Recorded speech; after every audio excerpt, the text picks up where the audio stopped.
Did you know that March is National Quilting Month? Yeah, I didn't know that either. Well, let's start off March with a tribute to our fellow Irishmen. Today, we're making an Irish chain block. Let's get started.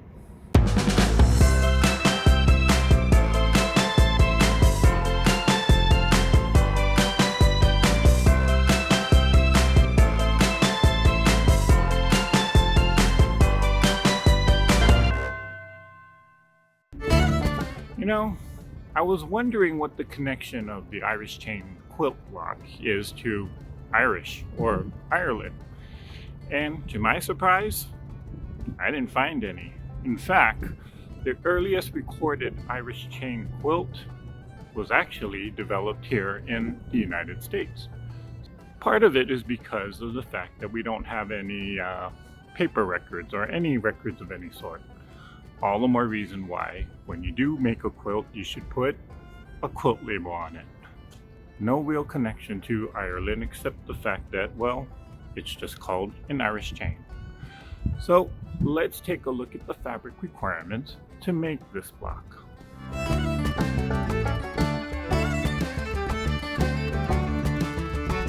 So to make this block, you're going to need 1.5 inch squares.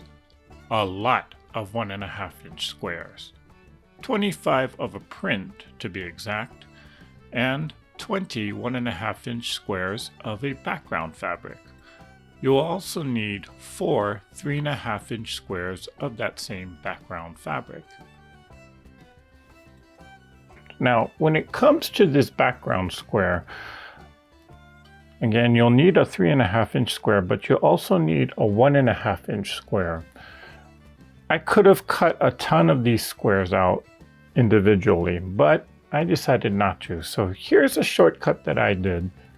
Now, as you've seen in previous videos, I have a number of these 5 inch squares that's in this white background color. And so what I decided to do was, since I needed a combination of 3.5 inch squares and 1.5 inch squares, I figure, well, why don't we cut both at the same time? Again, this is a 5 inch square. If I cut a 1.5 inch strip off, and let me line that up a little better.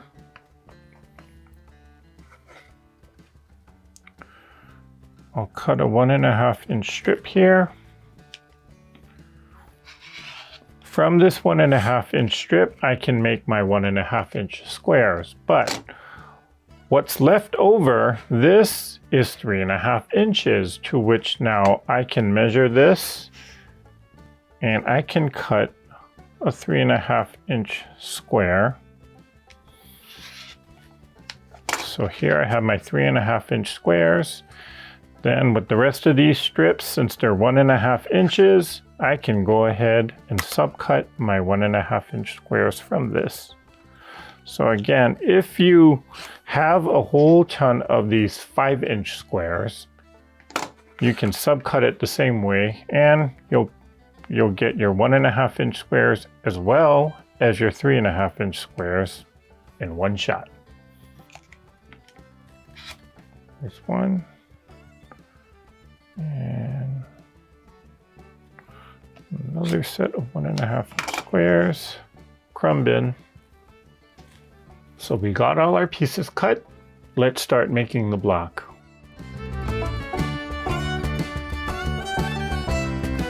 Now, the general construction of making an Irish chain block or even an Irish chain quilt is not really that difficult at all. It's just a series of 9 patches and solid squares and just alternating between the two. So let's lay out this block, and so that you can kind of see a general layout of what we're about to construct.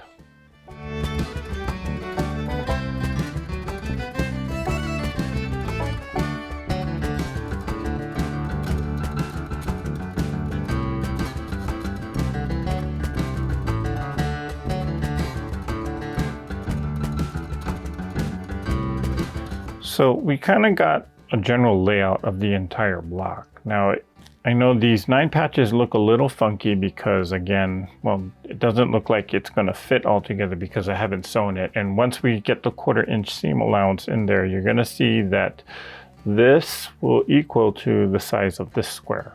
Now, trust me, it'll work. Now again, it's a 9 patch, solid square, 9 patch, then solid square, 9 patch, solid square, and then 9 patch, solid, 9 patch. Okay, so here's what we're gonna do. I'm gonna sew the 9 patch, all the 9 patches together first. Then we'll sew the rows together. Then we'll sew the block together. Simple as that.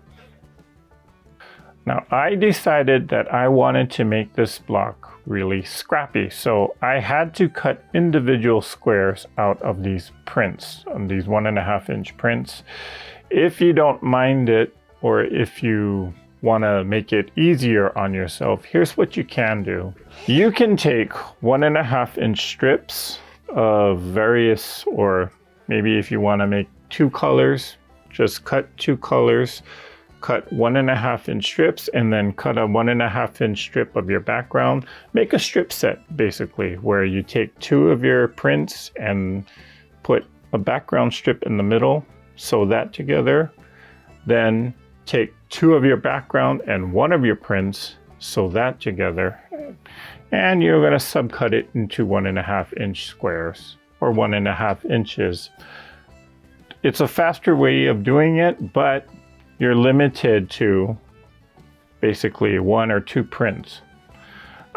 And if that's what you want to do, hey, it's your quilt, it's your block, you do it how you want to do it. But I wanted to actually make it scrappy, so I had to cut individual 1.5 inch squares. Again, it's going to take longer, but I'm going to get a lot more variety of color in this particular block rather than just doing 2 sets or 2 colors here. That is an option. If you want to do strip sets, hey, you can do that as well. So let's get the 9 patches sewn together and let's get this block started. I know I'm going to mix up something. Yeah. I think I need my elixir. I'll be right back. Yeah, I forgot. I didn't go shopping this week. I didn't have time to, so yeah, it's just water again.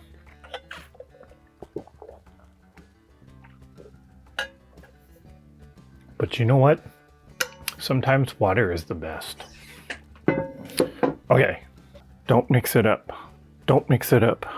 Don't mix it up. Let's pray that I don't have to rip anything.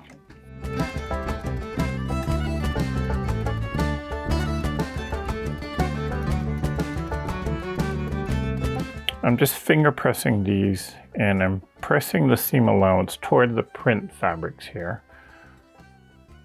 Okay. Eventually, yeah, I'm going to iron it down, but for now I just want to finger press it just so that I can get the blocks sewn together. I'm not going to sew the wrong pieces together.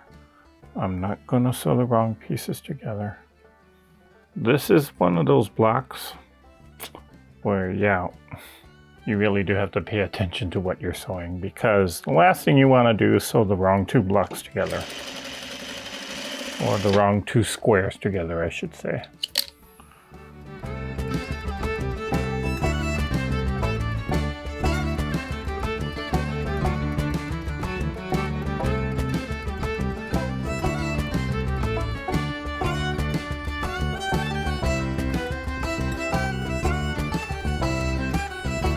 Now, since we have our seam allowances alternating, where this one's pressed out, this one's pressed in, and that one's pressed out, it'll be easy for us to nest the seams.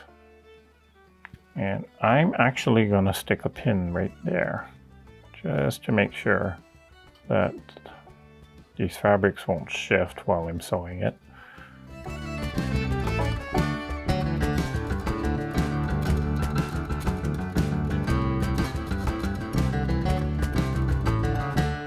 Okay, my points aren't that bad. Well, because I didn't use pins on this side. This one, I can tolerate that. Okay, this one goes up here. Let's start with these.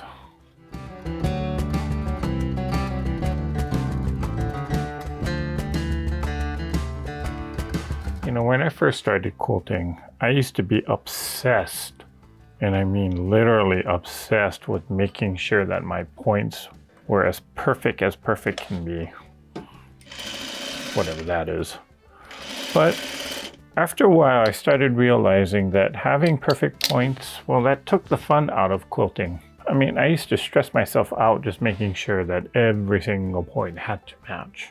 And it took me forever to finish one block. Why? Because, well, as soon as I started sewing, I would rip it out if I wasn't happy with it. Yeah, I would grab my seam ripper and start ripping it out. And eventually, sometimes that I was ripping the stitches out so many times that the fabric started fraying. So, yeah, I had to recut the fabric again. I still believe that the point does matter in certain cases. When you're a beginning quilter, you want to learn the right way. I tend to think that, if you're just beginning your quilting journey, those points really should matter. But over time, you're going to just find out, you're just going to kind of realize that, hey, even if it doesn't match, who cares? Because nobody's really going to see it in the overall quilt anyway. Until you point it out, most people don't even notice it anyway. It's quite interesting, the journey that I took when it comes to matching points. And I still struggle with trying to match my points too. I will admit that. I don't think there's any quilter that doesn't struggle with matching points. Well, not all quilters let it bother them. That I do know. One thing I noticed, and every sewing machine has its own quirks and characteristics.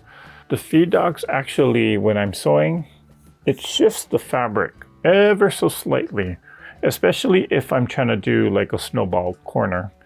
That's why I tend to use pins. And it's because of the fact that I noticed that the feed dogs will grab the bottom fabric and then it'll grab that top fabric. And so sometimes I might line up the fabrics perfectly, but as it's going through the machine, yeah, it shifts like that. So the pins actually do help in that sense where it prevents the fabrics from shifting as I'm sewing. I am totally sewing this in some very, very weird order. At least I didn't sew the wrong fabrics together. Knock on wood. That, of course, I just jinxed myself. Last video, we asked a question about what iron you use. Well, it wasn't surprising the wide variety of irons that people do use, and the differences of opinion based upon personal experience. What was really shocking was the fact that, well, so many people said that at some point in time, they had one particular brand of iron, and that was a Black & Decker. And those people that said that they had a Black & Decker said that that particular iron or that brand, it was a workhorse. I mean, it lasted them for, I don't know, a number of years. It was surprising to hear how many people were consistently saying that. Now, part of the reason why I asked that question was because I just wanted to have everybody share what their experiences were with various irons. Another consistent theme that I was noticing in the comments of last week's video was that so many people were saying that the more expensive irons, those are the ones that, well, gave out on them. And yet this El Cheapo, Walmart or Target, or the ones that were like $29.95 as opposed to over $100, they lasted quite a long time. That got me thinking, with this machine that I have, this is the Juki DDL 5500 or 5550. It's an industrial grade machine. And well, if you want me to do a video on this particular machine, just let me know in the comments below. One thing that I do notice about this machine, well, again, it is an industrial machine. According to the brochure, it can go a maximum speed of 5,000 stitches a minute. And I don't care what language you speak, 5,000 stitches a minute, that's pretty fast. One thing that I do notice is that if I do floor the foot pedal and just put it at the maximum speed, that's when I start to get thread breaks. Either the bobbin comes undone or the top thread just kind of snaps because I'm just going too fast. I do use an Aurifil thread, Aurifil 50 weight thread, just for piecing on this machine, but I'm starting to think that maybe the Aurifil thread is not good for this particular machine. So I am kind of experimenting with other threads. The Aurifil is only a 2-ply. I kind of thought, well, maybe I should just try a 3-ply thread. But it kind of got me wondering, because I know thread is another one of those things where people have a difference in opinion. Some people like certain brands, other people like other brands. So here's the question. What thread do you use to, well, number one, when you do your quilting, number two, when you do your piecing, and if you do handwork, do you use the same thread or do you use different threads for all of those? Let me know in the comments below. Let's share some knowledge with each other about that, because I'm interested into hearing what threads work for different people. Put a note also in your comment as to what sewing machine you're using, because sometimes, yeah, the type of sewing machine that you are using can make a difference. Oh, here's another one. Do you use polyester thread for any of those things? Because when I do my long arm quilting, yeah, I like to use polyester thread, and I just have bad experiences with cotton thread. So for you long armers, what type of thread do you use? Do you use cotton, or do you use polyester, or do you use one of those, I don't know what they call them, polyblend? Is it polyblend? Well, it's polyester, but it's meant to look like cotton. Yeah, they're getting so technical these days. Let's see, what other updates can I give you about life? Well, yeah, if you're part of the Treasure Heart Creations Facebook group, you know about the One Step Forward campaign. I'm very sad to say that I didn't get this quilt done. Actually, once I put it on the design wall, it stayed up there for the whole month. However, I did make progress in terms of just kind of reorganizing my quilting space here. It's still a mess. In fact, here, let me shift the camera a little bit. Yeah, I still got piles of stuff that I need to go through, but I am making progress here. So I am happy about that. But I wouldn't say that I would post a one step done just yet. So that'll be my goal for March. And by the way, the person who won the Fat Quarter Bundle, well, that's going to get announced on March 6th. That's coming up. And if you want to find out if you won, well, you got to head over to the Facebook group. And I also do have one more exciting piece of news. I'm going to go live for the first time on YouTube. So I am planning to go live on that second Saturday, which I believe is the 12th. Now it's gonna be pretty darn early in the morning. I'm gonna actually start broadcasting at 7 a.m. Pacific or California time. So that would probably be, 10 a.m. Eastern, 9 a.m. Central, if I got my time zones correct. Yeah, I'm gonna just try it for the first time, just to see how it'll work. If it does work out, well, maybe I can do every other Saturday. Yeah, I mean, I've been toying around with the idea. And in terms of what we'll be doing on these lives, most of you, or some of you might know, I'm not just a quilter. I'm actually also, I dabble in other crafts. Some of you have seen the ornaments that I made. Some of you have seen that I did give one special follower, Miss Ellen. I made her a heart wreath, and some people have been asking, well, can you show us how you made that? And some other people, well, as they were watching me make that gift basket that I gave away, what was I calling it? Oh, I can never remember. The THC 5252 Midway Giveaway.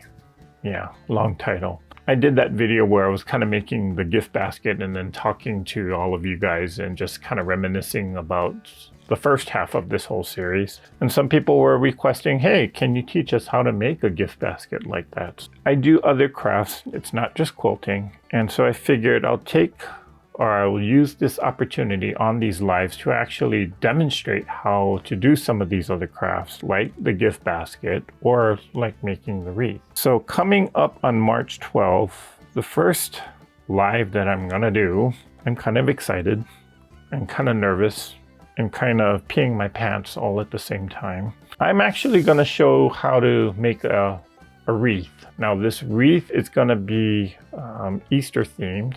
I'll probably post the supply list before we go live on next Saturday, or Saturday the 12th. And so be looking for that. And of course, more details will be coming.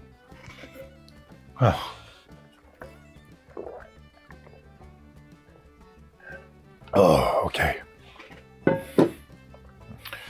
You know, it's amazing. I did all these 9 patches and I didn't even follow any particular order, but yet I sewed them all correctly.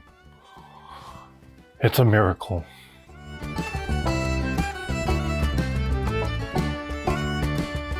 So we have our 9 patches all trimmed up to 3.5 inches.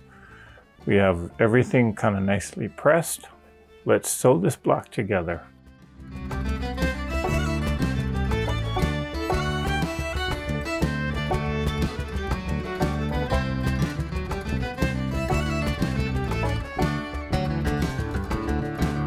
When I was sewing each of the individual squares together, I pressed the seam allowances toward the print.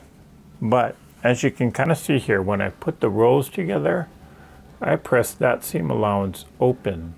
If you want to just press them over to one side, that's also fine. Or you can also spin the seam. Now that's a lot of seams to be spinning, but that'll also work too. I just was lazy and just decided to just press the seams open. You press the seams how you want to press the seams. Whatever works for you, that's how you do it.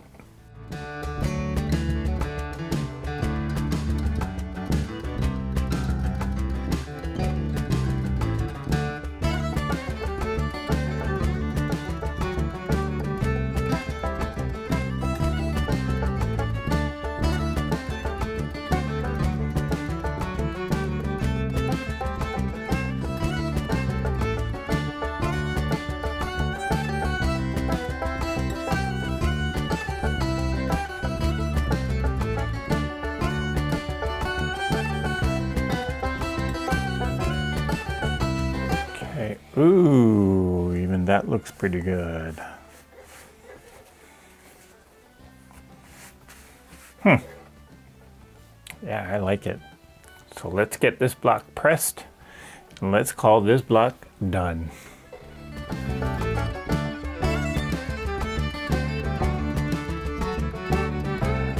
And here is my Irish chain block. Now the block should finish 9.5 inches, give or take your 1/4 inch seam allowance.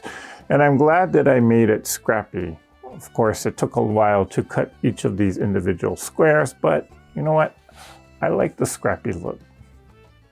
Now, I was kind of curious to see what this block would look like if I made a whole quilt out of it. So I did use an app called Instagram Layouts, and with that app, I could actually get some idea of what the whole quilt would look like if it just had this block. So here you can kind of see some pictures of it.